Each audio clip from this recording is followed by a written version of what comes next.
عرب کا ملک۔ ہمارے ملک کے پچھم کی طرف سمندر بہتا ہے۔ اس سمندر کے ایک کنارے پر ہندوستان اور دوسرے کنارے پر عرب کا ملک ہے۔ اس ملک عرب کا بڑا حصہ ریت اور پہاڑ ہے، بیچ کا حصہ تو بالکل بنجر اور غیر آباد ہے۔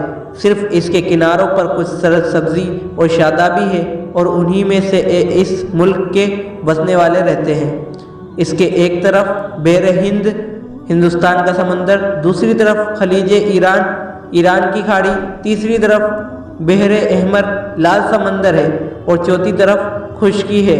یہ عراق اور شام کے ملکوں سے ملا ہوا ہے، اسی لیے عرب کے ملک کو جزیرہ نما ٹاپو بھی کہتے ہیں۔ جو حصہ بحر احمر کے کنارے لمبائی میں شام کی سرحد سے شروع ہو کر یمن کے صوبے پر ختم ہوتا ہے، حجاز کہلاتا ہے۔ یمن کا صوبہ بحر احمر کے کنارے حجاز سے عدن کی کھاڑی تک پھیلا ہے اور یہ عرب کا سب سے ہرا بھرا اور آباد صوبہ ہے۔ اسی کے قریب عدن کی کھاڑی کے کنارے پر حجر موت ہے اور عمان